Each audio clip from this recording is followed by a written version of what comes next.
Hello and welcome to the Asian Game. I'm your host, Scott McIntyre. And hasn't the Asian Cup come alive over the past few days with some of the pre-tournament favourites on the receiving end of some surprising results that have turned the competition on its head?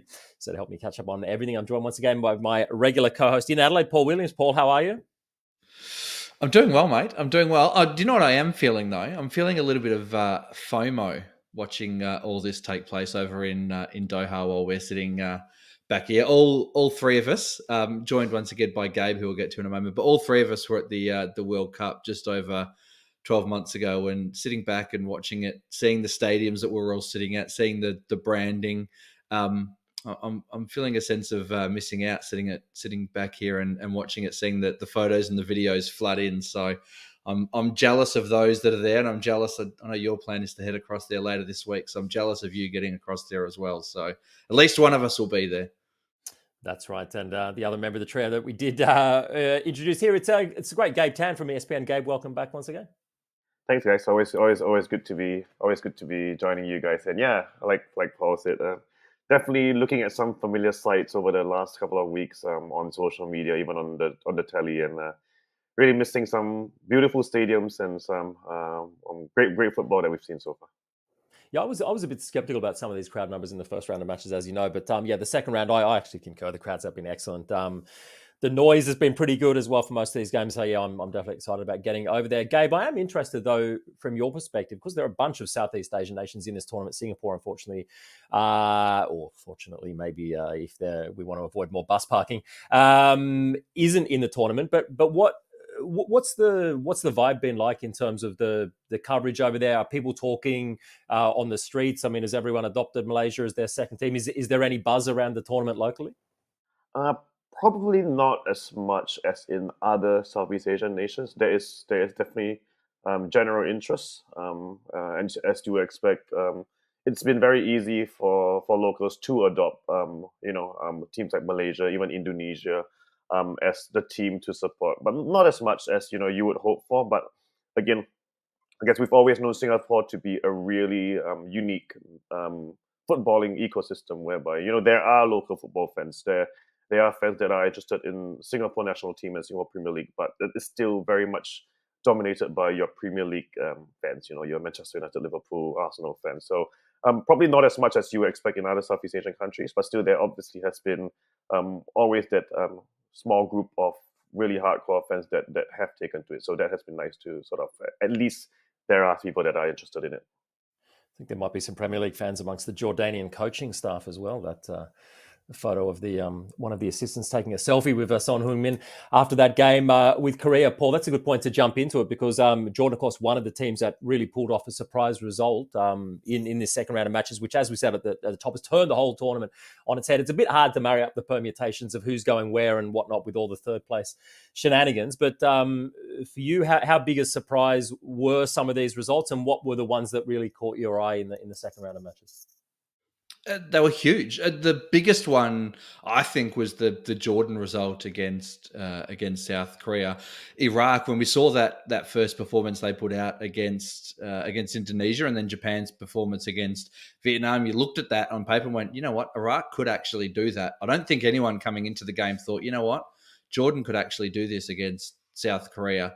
But they did. So that was the biggest one that caught my eye, and it really, as you said, it flips the tournament on its head because I think most people predicted that was perhaps going to be a South Korea-Japan final. Now they're on course to perhaps meet in the round of 16, which would be an incredibly premature exit for one of those nations if they were to exit at the round of 16. So for me, it was the Jordan result, and we'll get on to talking about this a little bit later as well in terms of the performance and the way some teams have approached the game, but it's the way that Iraq and Jordan went about getting those results that was the most pleasing aspect of it.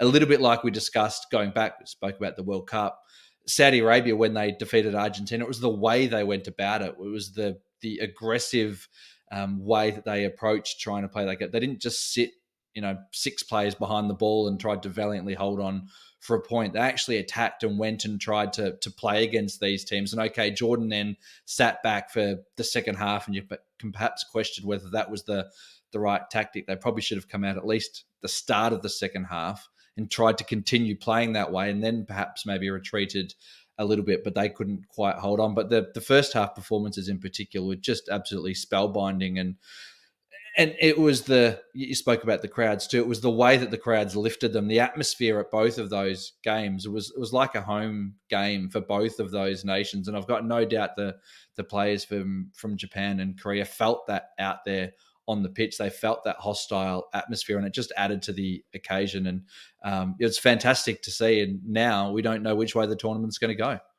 Yeah, Gabe, I guess on the same theme, I mean, we know the numbers have been repeated over and over, how long it's been with Korea since they've actually won the tournament. Japan, this was their first loss in the group stage since whenever, back in the 1980s at some point. For you, which of those two, if we can call them shocks or surprises, I don't know who you had winning the tournament before things kicked off, but which of those two results were the biggest surprise for you? And as Paul said, how much has this now thrown the tournament wide open? Yeah, definitely throwing it wide open. I guess not in terms of whether or not Japan and South Korea are still contenders. I think you're entitled, or you're allowed to have that odd shock result. So but in terms of throwing it wide open, in the fact that Iraq are now looking like maybe they could do it. I think it's definitely raised that sort of the amount of teams that we actually now regard within that bracket of top contenders. I think both results were shocks. If I had to choose one, on paper, I think it's been mentioned. We've sort of said that Iraq were probably likelier to get a result against Japan than Jordan were to against South Korea.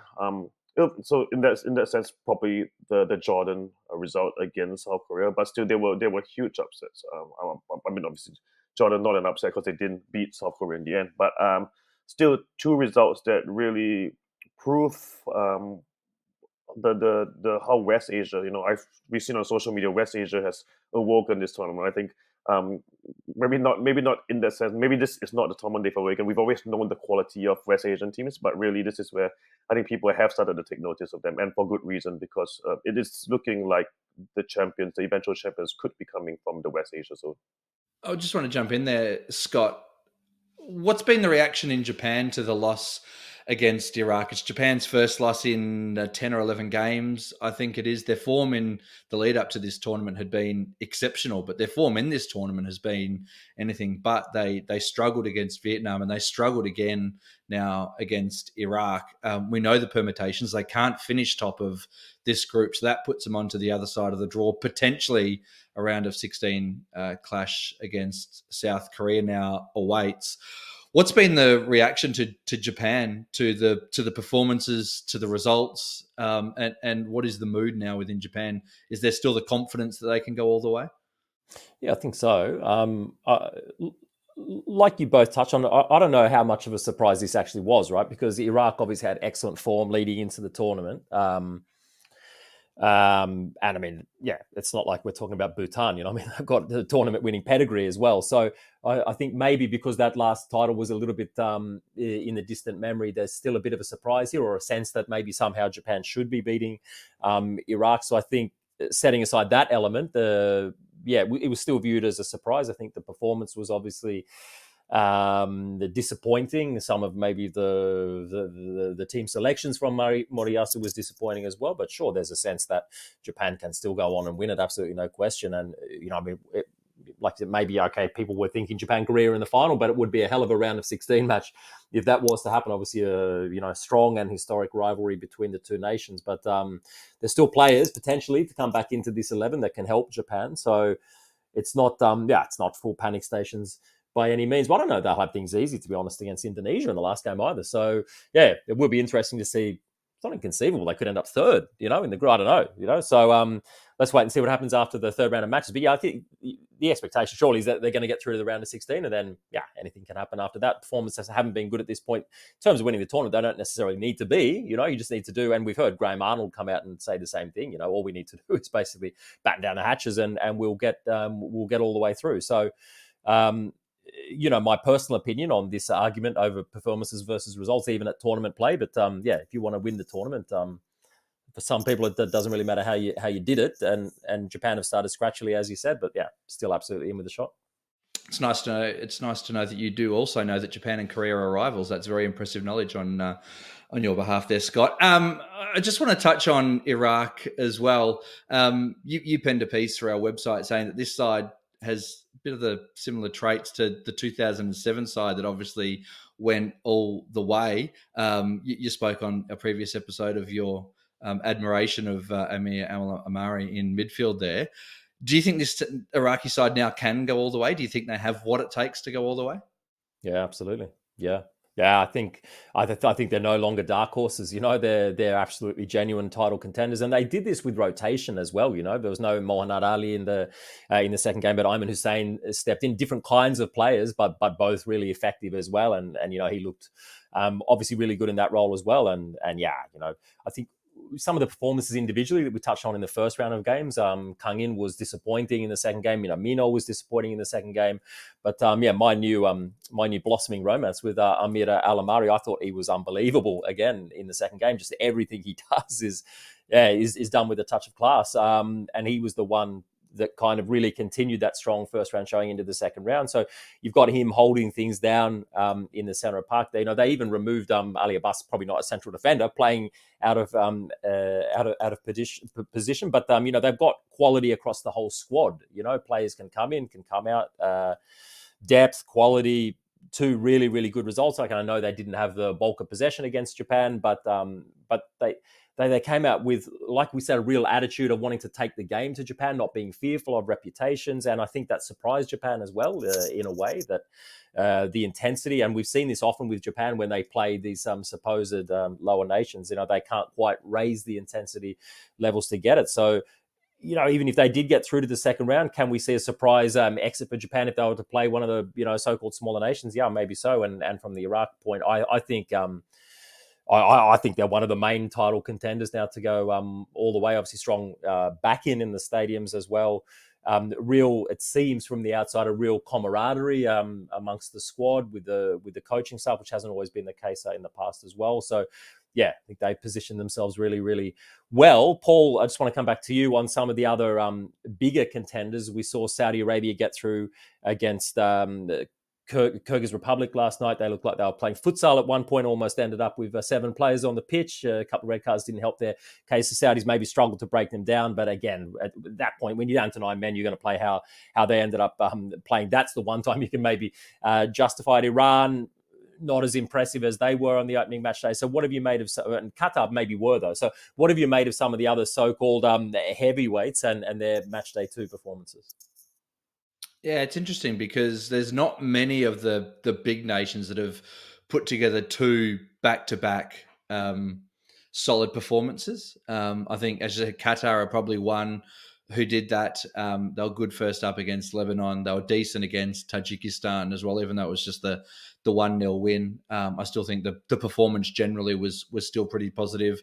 Australia probably fall in that boat as well, although I don't think they've been overly impressive in both performances, the wins against India and Syria, but they've got 2 wins and 2 clean sheets and never really looked troubled in either of those matches, although I suspect they'll face a bigger challenge this week against Uzbekistan. So I'm very keen to see how both of those teams get on, because I thought Uzbekistan, again, the opposition may not have been the greatest, but they did to India what you would expect them to do. They looked like the attacking threat that we know that they can be. Iran, as you said, they struggled to put away Hong Kong. I saw a lot of fans calling that the worst Iranian performance they've seen in some time. So the big dogs that coming into the tournament that we expected to dominate and be at the latter stage of the competition, neither have really got going at this point in time. And if you have to have a power rankings, so to speak, after match day 2, you've probably got Iraq on top of that. I would have thought, absolutely, given their 2 performances.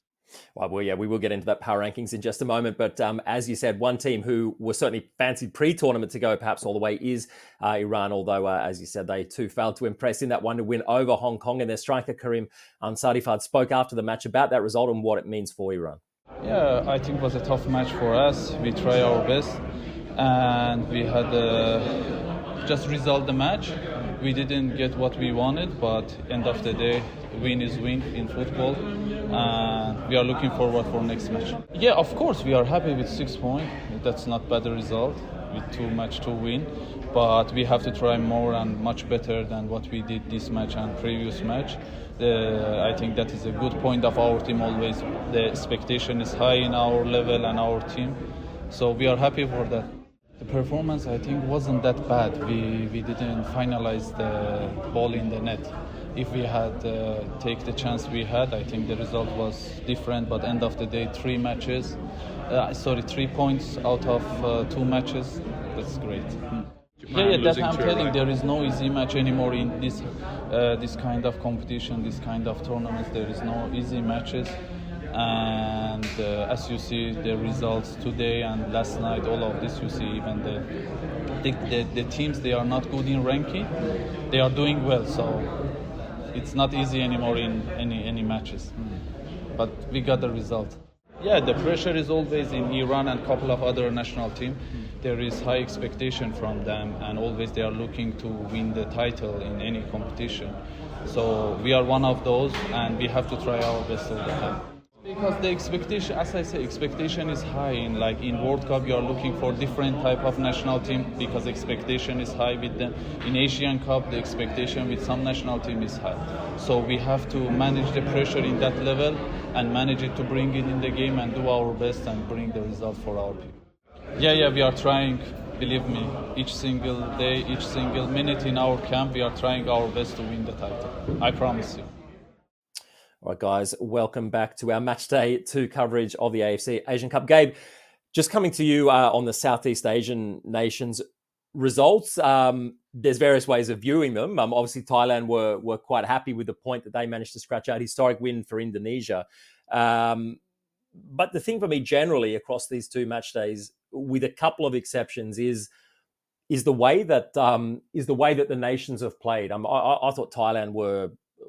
I mean, I just don't understand the approach in this second game, where a win, would have got you through to the second round, but they've come out almost, looking to be happy to get a point and maybe scratch things out. I thought Vietnam were really, really poor as well, and I thought Malaysia were terrible once again. I've seen some surprising reaction online that this was a good performance, but I just think the approach of by and large, maybe with the exception of Indonesia, but the approach of the Southeast Asian nations in this tournament reminds me of the kind of mentality that we saw, 20 years ago, where they still view themselves as underdogs, as outsiders. We've touched multiple times on teams perhaps of a similar stature, if you're looking on paper, coming out and looking to play, looking to be aggressive against the so-called bigger nations and having positive results and good performances. And surely in the long run, it's not a scratchy point in the second round of one tournament. That is the way to build a program, particularly in the case of Thailand, where they have exceptional attacking talent, and to not utilize that. The same with Malaysia. I just don't get the approach at all. I thought they were absolutely terrible. And this basic structure, which I talked on the first game, this 3-back mentality, which drops into a 5, which means that all your creative threats are dropping deeper. It's just a defeatist mentality, and it's something for me that's holding the region back. And it's just really, really disappointing to see. For you, what was your reaction to generally the approach of the nations? And in that, were there any that impressed or didn't impress more so or less? Yeah, no, I think we saw that Thailand actually, like you said, you mentioned they looked like they would be happy with a point. They actually did. They were almost celebrating at the final whistle after that draw against Oman, which for that one I think I think they sort of missed the trick there, because I think maybe on paper, based on FIFA rankings or whatnot, that's still a decent result, and it could prove to be a decent result because a point may get them, over the line. But I hear what you're saying. I agree with you on a lot of the fact that the mentality they're showing is it doesn't benefit anyone long term. And the only excuse I can make for teams like maybe Malaysia and Indonesia, but Indonesia have done all right, is the fact that they've not been on this stage for since 2007. So they may just be, in a way, for all the results, all the promising results they've gotten in, World Cup qualifiers, Asian Cup qualifiers in recent times, maybe they have been overawed and decided to be slightly negative at the tournament. That's the only excuse I can come up for. Maybe these two, but for Vietnam and Thailand, who have been at the Asian Cup 5 years ago, you sort of can't make the same excuse. Give them the same excuse. And Vietnam, don't forget, they actually did come up with some excellent results at the last Asian Cup. So I don't think there's been any excuse for the approach. So overall, yes, it has been slightly, I wouldn't say concerning, but it's almost like a backward step, especially when you see what other teams, like you said, of that stature have done. But also, Elias Dola in the lead up to the game actually said we want to draw inspiration from a team like Iraq, but they certainly didn't show that they were trying to channel their inner Iraq in their very defensive approach. So yeah, overall, slightly disappointing that they could have shown more ambition. But I guess again with that sort of earlier conversation we had, tournament football, performances versus result, again is that balancing act. So in the long run, if they go further in the tournament, maybe they can feel fully justified in that approach. But in the longer run, in terms of where you want to be in relation to the continent's elite, yeah, definitely not the kind of approach that will be beneficial. I just don't get it at all. I mean, if you look at most of the bigger nations, and not just here, but across the world, we set aside Saudi Arabia, but they've got an Italian coach with that kind of influence who there's a long history of Italians playing that way. But we look at the basic way that they approach the games from the start. Vietnam, 3 central defenders. Malaysia, 3 central defenders. Indonesia, 3 central defenders. Thailand, 3 central defenders. All the Southeast Asian nations, all of them have gone in with this same, what I consider to be a reactive, defeatist, negative mentality right from the outset. And I just don't get it, because we can get into formations and structures and everything else in greater detail, but it's a negative mentality to set out with, and it just doesn't suit the qualities of the players in the region, because we know the attacking talents that Indonesia have. We know the attacking talents of Vietnam, shamefully not starting my boyfriend in both of those games. We know, even I know, okay, maybe Safawi's club form has not been good. Akyar, I don't know, but again, players that have the quality.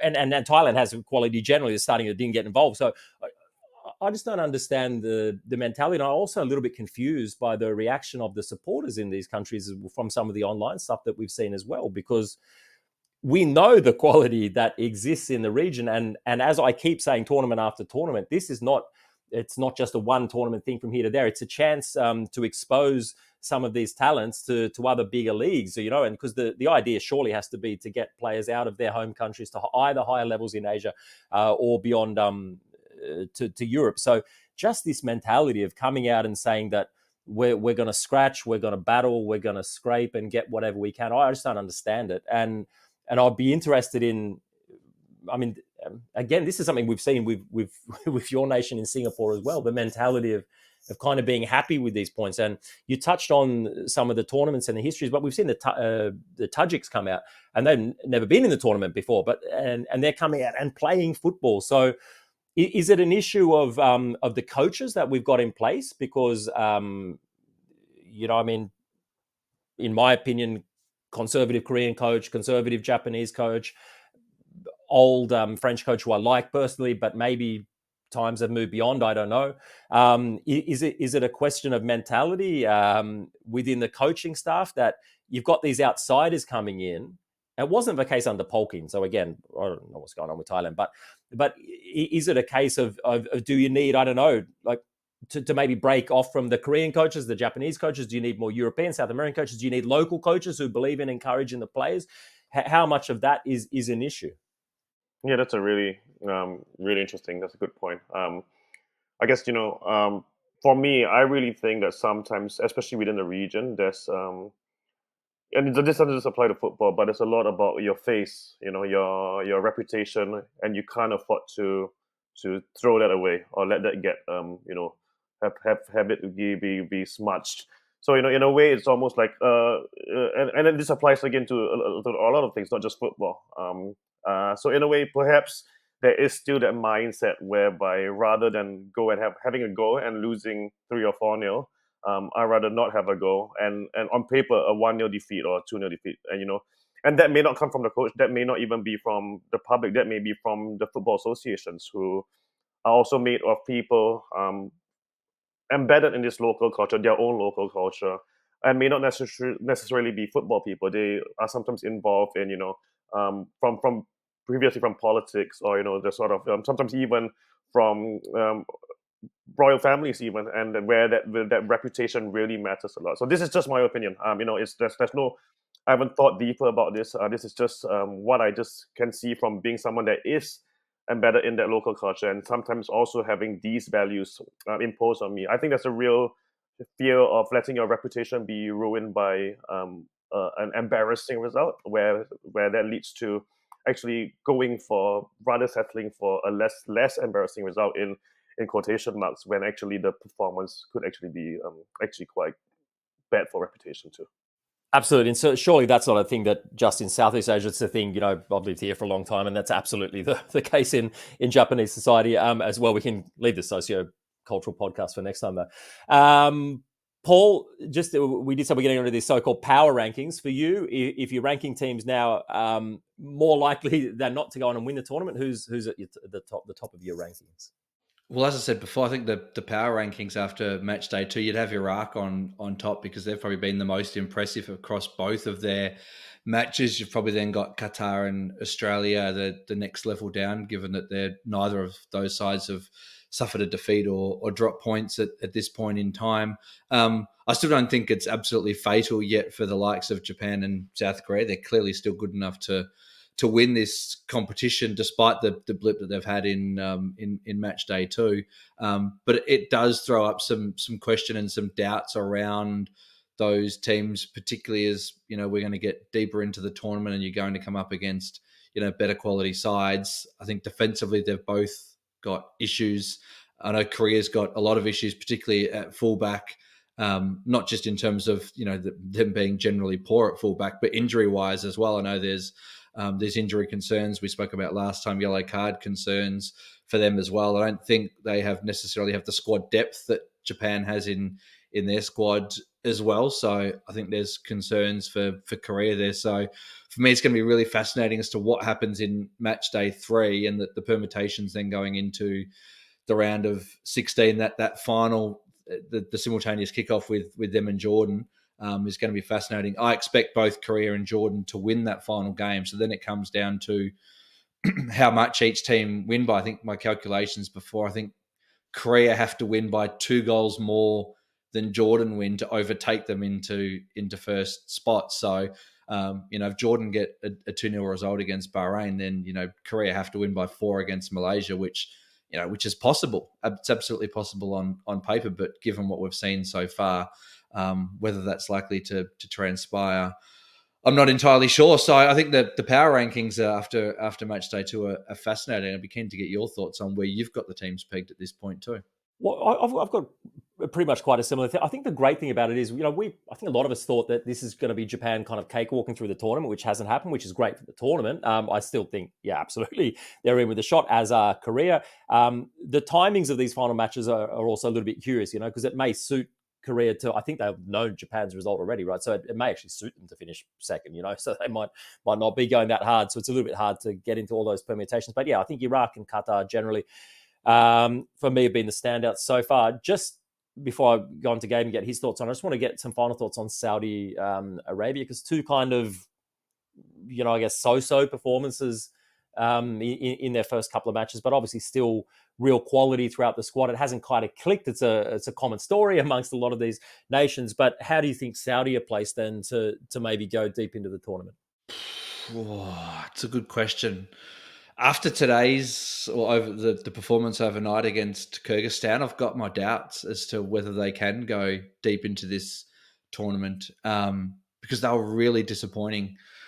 You speak about, attitudes of teams and how they come out and approach games, and Saudi Arabia have got the quality, and I don't know whether it is the Mancini Italian effect that you were referring to before, but I mean, Kyrgyzstan had a player sent off after, officially it was 9 minutes, but there was about a 3-minute VAR wait there. So it was about on the 5th minute that the accident happened. So they basically played an entire match against 10 men and most of the second half against 9 men.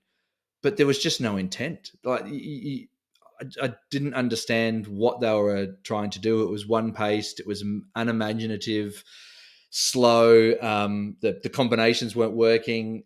I know, Kyrgyz then put 6 men behind the ball, and that is difficult regardless of whether they've only got, 9 outfield players. If they've got 6 behind the ball, it's still difficult to try and play through. But there was no intent to even try that a lot of the times. The fullbacks weren't getting in behind the defence. Often they were taking shots from distance, which I'm sure no doubt Kyrgyzstan absolutely loved. And Kyrgyzstan were just defending in front of them. They weren't trying to make Kyrgyzstan, the defenders, actually turn and trying to defend and get into those spaces. So for me, it was a really, really disappointing performance that raised a lot of questions about the ability of this team to go deep into the tournament. And I raised it on our website as well, but perhaps even raises the hard question of whether this side is still trying to live on the reputation of that Argentina result and hasn't actually carried that momentum forward. So, I've got doubts as to whether Saudi Arabia is now a contender for the title after their first 2 performances. I'd need to see a lot against Thailand to put them back into contention. Gabe, for you, in terms of the power rankings, who have you got as on top of that list? Yeah, I think it's going to be boring saying the same 2 teams or same 3 teams as you guys, but yeah, definitely. I think for me, Qatar, just because they also, if we're talking about pre-tournament and then coming into the tournament and based on the first 2 results, I think Qatar, but Iraq have come along really rapidly to the top, or to near the top of that power rankings too. And then, I think someone like Australia as well. You can't really argue with the results, and the performances too have been, I guess, not at a peak, but still decent enough. So I think for me, it would be Qatar at the top with Iraq and Australia just below them. Oh yeah, well, we're set up for an absolutely fascinating match day 3, particularly with the way that the tournament's structured. Because, as the days kind of go on, you I don't know if this 24 thing, and I don't know, I was thinking about it today, how you get around it. I don't know, it is what it is. But yeah, as things go on, teams will know that they kind of need to match results, and they'll make things even more fascinating. Gabe, but hopefully you'll be back to join us for match day 3. But for today, thanks a lot. No, it'd be great as always, and it's going to be interesting. I'll just say whoever the guy that in charge of making that permutation for the 3rd place team, that guy is probably has an advanced degree in whatever subject, because that's crazy. So yeah, thanks for having me again, guys. No worries, mate. Paul, thanks as always. Always a pleasure. Look forward to chatting after match day 3 and seeing where we stand going into the knockout rounds. Yeah, absolutely. And before we do go, don't forget to please follow us on all our social media channels by searching The Asian Game to ensure you don't miss a thing from the Asian Cup, and jump on our website for some fantastic stories and features from the tournament. We'll be back, as I said, shortly with another show, but until then, it's bye for now.